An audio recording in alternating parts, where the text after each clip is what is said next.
There are a number of different types of profit maximizers that we're going to look at. The first and most obvious one is that immediate upsell.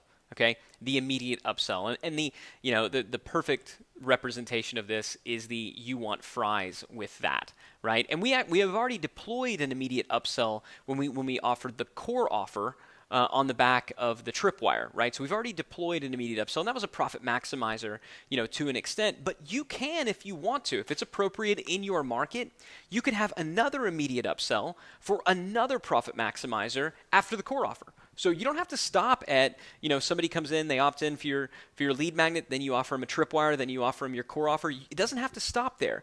Usually we do, because I don't want to put people through upsell hell. I don't want somebody feeling like they're having to, go through 15 upsells before they can get, the product that they ultimately wanted. But 2 or 3 upsells in most markets, that's going to be just fine. When you get into like 4 and 5 upsells with every one of them having a downsell and all kinds of craziness, it just gets annoying. It's a bad first transaction, and it really isn't necessary because we have the engagement in the Ascension series that's going to, pick up the people that fell through the cracks. You don't have to just club everybody over the head and get all the money in that initial transaction. But having an immediate upsell is something you should do. You just want to make sure that it's still topically relevant. Okay, that's the most important thing that I can tell you. It should still be relevant. You shouldn't be promising a new desired end result, right? It should still be topically relevant to that very first thing that brought them in the funnel, that very first thing that they opted in for.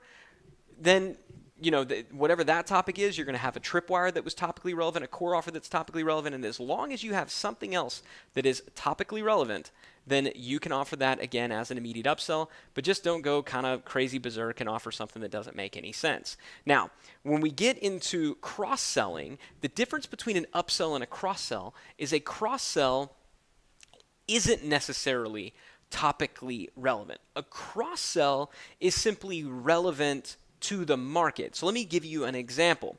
Let's say somebody goes out there and you're selling a productivity training. So here's a book on Amazon, that's a productivity training.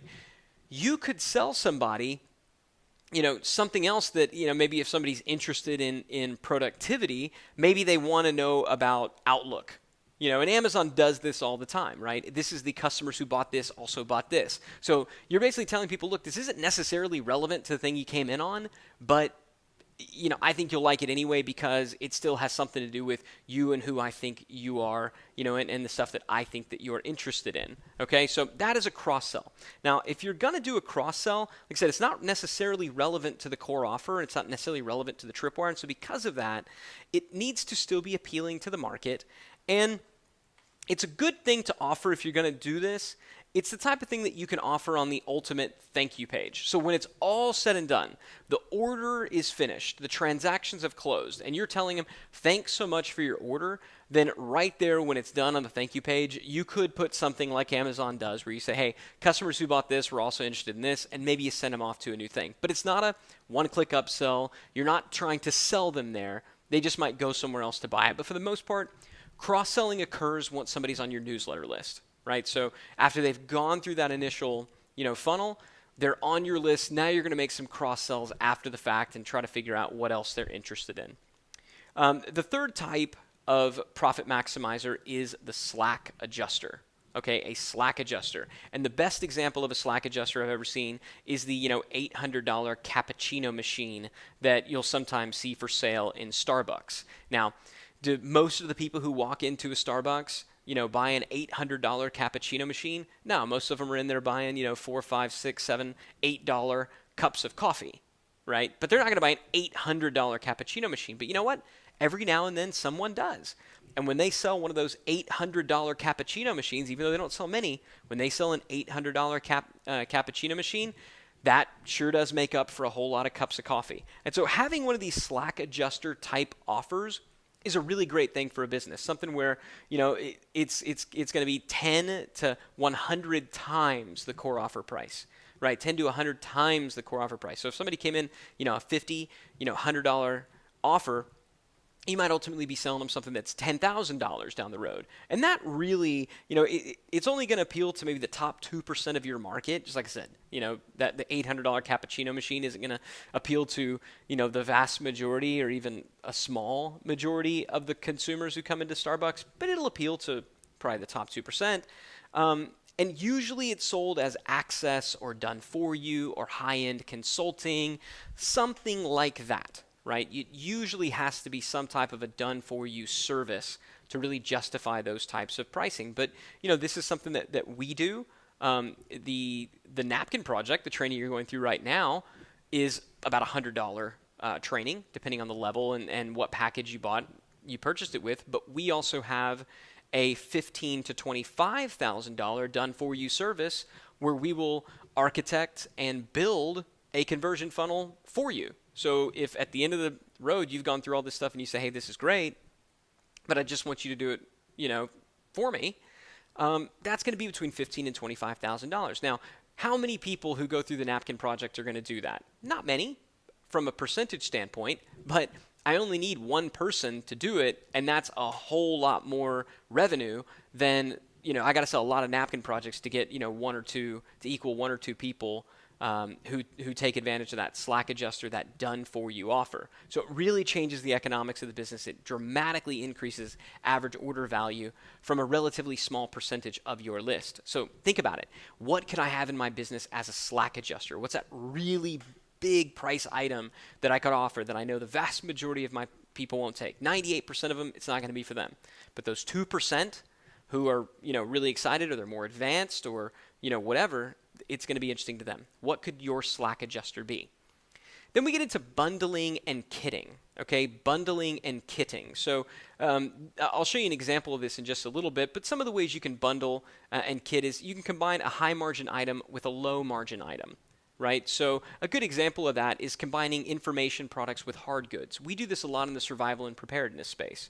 So if we sell a knife, then that's not necessarily a super high margin item. But if we combine it with an information product on knife fighting skills or something like that, well, now we can increase the value of the overall package. I saw somebody doing this in the fitness space where they sold a pedometer, which is a very low margin item. You can buy a pedometer for $10 and, $5. I mean, they're all low. And a pedometer, if you don't know, it's just something that tracks the number of steps that you take. That's what a pedometer is. But what they did is they sold a course on how to walk yourself thin, and it was this complete course, and it came with a pedometer. Well, everybody's out there selling pedometers for $5, $10. This person was able to sell their pedometer for $50 because it came with a course. Okay, so that's that bundling, the combining of the high margin with the low margin. Now, this is a great example of all physical products, but still, a fairly high margin, combining high margin with low margin. So, and this actually, my business partner figured this out. He wanted he bought me one of these fancy, it's called a Merkur razor, and you can see it right here selling by itself for $30.52. So this razor all by itself sells for $30.52. If you were to buy this wholesale, you would probably pay between $15 and $20. So you're really only operating with about a 25 to maybe 35% profit margin on that item before you go and get a sale. So it's not a particularly high margin item. But look at what this person here did. They took that same $30 razor and they created a $112 bundle by bundling with it a stand, a little brush, a bowl, some soap. So all these other items, when combined, they were able to increase the value of the bundle. What is it? I guess that's more than 3 times the value of the razor alone. But all those items we know because we actually do a lot of importing. We looked into all these different items and how much did it cost, and there's maybe $10 or $15 in cost in all those other items. So they only added $10 or $15 in cost, but they were able to increase the overall price by, more than $80. So that's how they got margin, by combining high margin with low margins. That's bundling. It's creating a more interesting package, right? It's not selling a commodity, but it's combining what would be a low margin commodity with a high margin item. So think about some ways that you might be able to do that in your business, certainly if you're selling physical products. And then there's recurring billing, right? Tanning salons. This was the biggest breakthrough in the tanning salon industry, period, end of story. Tanning salons used to, walk in and say, hey, I want to, tan for 20 minutes, here's, some money, and you go and lay in a tanning bed. And salon, at first it worked, and then, people would come for a little bit and then not come anymore. So what they figured out, they're like, you know what, let's not do it this way. Let's just do it all you can tan for $20 a month. And they made so much more money because of that recurring billing model. You see it done right now even with car washes. Car washes are starting to do this, where it's unlimited car washes for $35, $45, $55 a month, depending on the plan. Unlimited car washes. You can come as often as you like because they've done the math. They know that the majority of the people will come, once a month. Some of them may only come a couple times a year. Right, so they've done the math. You're seeing companies like Birchbox doing this in the physical product space, where people receive a box of cool stuff every month, but they pay a monthly fee. So they kind of took e-commerce and turned that into a subscription economy. And we've done it with newsletters and membership sites. This is the Lamplighter Report, which is our primary continuity. Last I checked, we have almost 40,000 subscribers at $20 a month just by tacking this offer on as an upsell. Digital Marketer Lab is the same type of thing. So where you can add subscription revenue, that's even better, right? So think about it. How can I add a subscription element to my business as a profit maximizer if you're not already doing it? And then there's line extensions, okay? Line extensions. And the best way I can think about a line extension is simply to ask yourself, what else is your customer buying? Okay? Don't think, most people when they think about their own business, they think, okay, what products do I make and what products can we sell? Don't think about that. Don't be product centric with your own business, be customer centric. Okay? So don't think what can you make, think what are they buying, and then what of those things that they're buying where you're not currently selling them, figure out how you can sell them. Now, I'll give you an example. One of the companies that we own is this company here. It's called Rapid Filter. And Rapid Filter manufactures and sells industrial filters, primarily industrial water filters. So they sell these things right here. These are industrial-sized string-wound filters for filtering all kinds of stuff, primarily, junk out of water and, for desalinization plants and stuff like that. So that's what we do. We make these things right here. And for the longest time, the owner of the company and the person who runs the company just thought, we're a filter manufacturer. That's what we do. We sell filters. We're Rapid Filter. We sell filters. Filters is our business. But what we were finding is that our customers didn't just buy filters. They also bought these things here. Now, these are the stainless steel housings that the filters that we sell actually go into. And occasionally our customers would ask, they'd say, we're going to need some more of those stainless steel housings too. Do you guys sell those? We go, no, we don't sell those because we're a filter company, you see. And so we didn't sell the housings because we believed that we were a filter company. But really we weren't. Again, don't define your business by the products you sell. Define your business by the wants and desires and needs of the customers you have. Well, they wanted these things. So we went to the guy that was running the business. We said, why don't we sell these? He said, well, because we don't make them. It's like, well, surely we can buy them wholesale. Yeah, but the margins are terrible. We won't make any money off of it. Well, I know that's not true. He's like, yeah, because he said those things, we got to pay about, between $1,500 and $2,000 wholesale for those. Well, how much can we sell them for? Well, between $2,500 and $3,000. So you're telling me we could make $1,000, $500 to $1,000 off every one of these things we sell? Yeah, but I mean, the margin's really, really low from a percentage standpoint. The truth is, it doesn't matter, okay? It doesn't matter. And here's the reason it doesn't matter. It's because all of the costs to acquire the customer have already been covered. Remember, these are profit maximizers. I don't care if you're selling an item at a 5% profit margin, at a 2% profit margin. It's irrelevant. You've already acquired the customer. Anything else that you sell them, even if it is at a low margin, is free money for you. Okay? So just keep that in mind. It doesn't have to be your product. Okay? It doesn't have to be your product. You don't have to make it. You don't have to own it. Sell someone else's product, whether you license it, whether you publish it, whether you white label it, or whether you just go to an affiliate network like Commission Junction, or you go to an affiliate network like Share a Sale or ClickBank. Okay? Go out there and find stuff that other people are selling that your market would want and sell it to them. Don't say, well, I'm not going to sell them that because I don't want them to be on that other person's list. Heck, they're probably already on that other person's list. You might as well get paid for it, right? So if they're buying it, you should sell it, not just because you're going to get additional revenue, not just because it's going to be an additional profit maximizer, but because you're serving your customer by doing it that way, okay? But the best profit maximizer by far, and we've talked about this, but I want to talk about it again a little bit more, includes some form of speed and automation. Okay? Speed and automation. If you can incorporate speed and automation into your profit maximizer, people will throw money at you. Okay? If you can help your customer achieve the desired end result of the core offer faster and with less work, they'll throw their money at you and thank you along the way. They really will. They will be excited to do that. They've already purchased something from you. They desired an outcome. They desired an end result.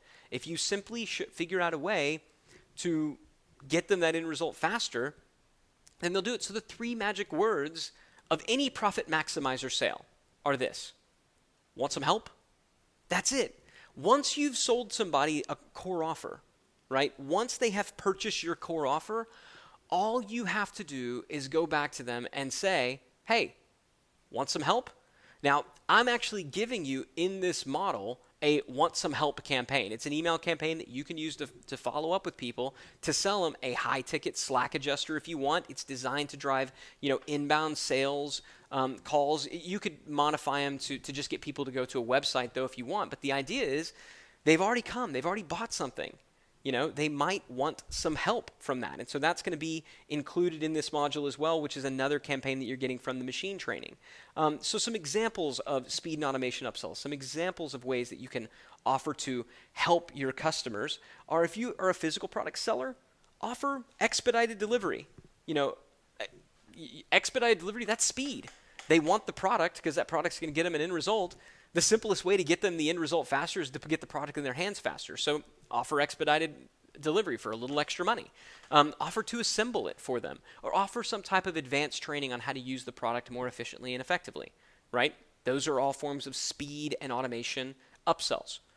If you're selling information, offer a done-for-you service, right? I mean, that's what we do in this training. So right now, I have sold you information. You're in this class. You're learning how to set up a conversion funnel.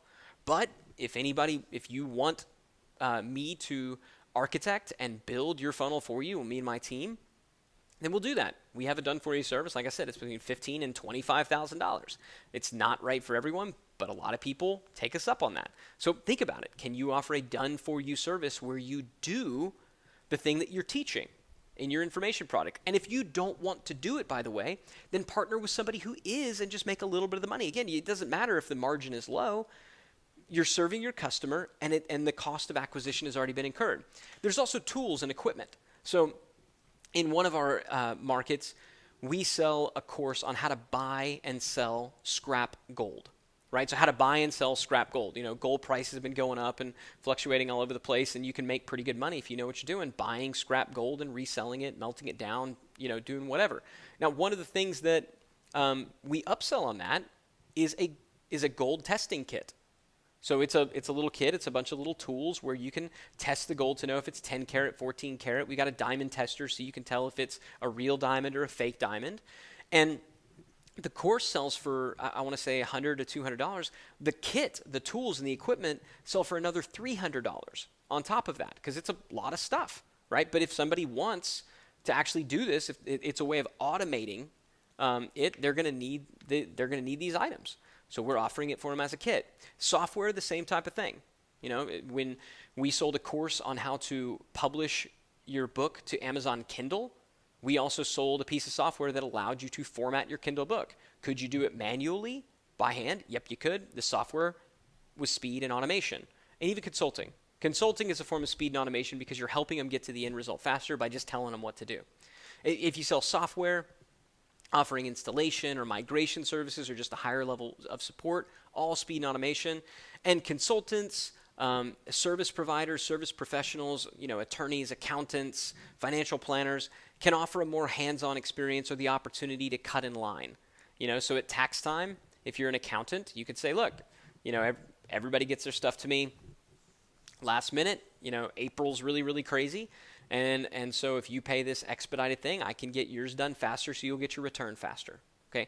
All examples of speed and automation upsells, all potential profit maximizers, and many of them potential Slack adjusters.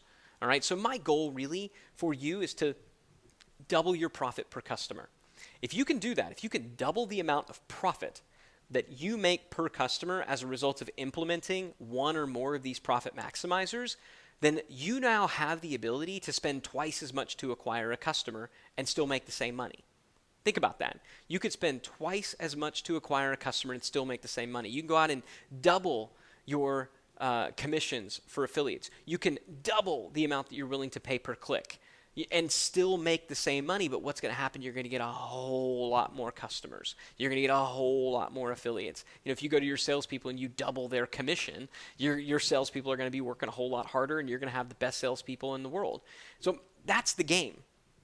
He or she who's able and willing to spend the most to acquire a customer wins. Okay? He or she who's able and willing to spend the most to acquire a customer wins. This is how you win, right? When you have the highest average customer value of anyone else in your market, you win because you can spend more to acquire a customer. So what I want to do really is I just want to congratulate you. At this stage in the game, if you stuck with me this far, if you go through and you implement, and there's some other videos in this module that I want you to go through as well, but I really do just want to congratulate you. You now have your very own $1 million napkin. You took your core offer, you splintered off a tripwire. From that, you splintered off a lead magnet. You've got landing pages for your lead magnet. People are opting in, and then they're receiving an immediate offer, that thank you page offer of your tripwire. If they take that, they're receiving an immediate upsell for your core offer. If they don't take your tripwire, they're going into an engagement series, which tries to sell them back on your tripwire and your core offer. And if they don't take your core offer, they're going into an ascension series.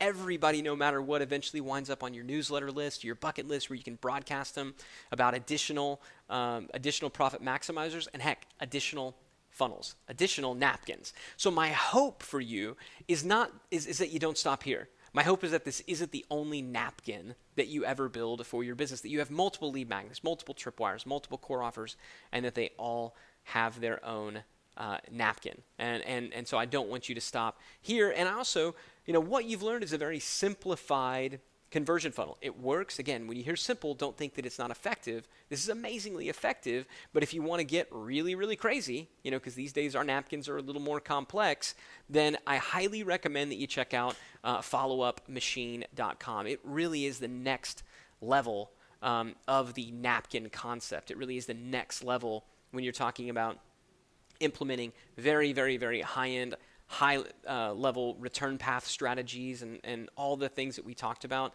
In this one, you received, I believe, 3 or 4 turnkey campaigns. We have over 30 and counting in the machine for our machine owners, and just a mechanism there, like I said, just to take your napkin to the next level. So congratulations, but it doesn't stop here. All right, congratulations, rock out. Go out there, get your napkins built, and when you're ready to take it to the next level, check out followupmachine.com. Either way, wherever you go from here, thanks so much for watching and for sticking with me until the end of this training. And if you have some success with it, hey, hit me up on Facebook, hit me up on Twitter, let me know. I'm at facebook.com/Ryan Dice and twitter.com/Ryan Dice. So just reach out to me. Let me know. Let me know how it worked out for you. I'd love to hear your success story and maybe be able to profile you to some of your fellow napkin owners. So with that, I'll just bid you goodbye, good luck, and just say once again, thank you very, very, very much for being a participant in the Napkin Project.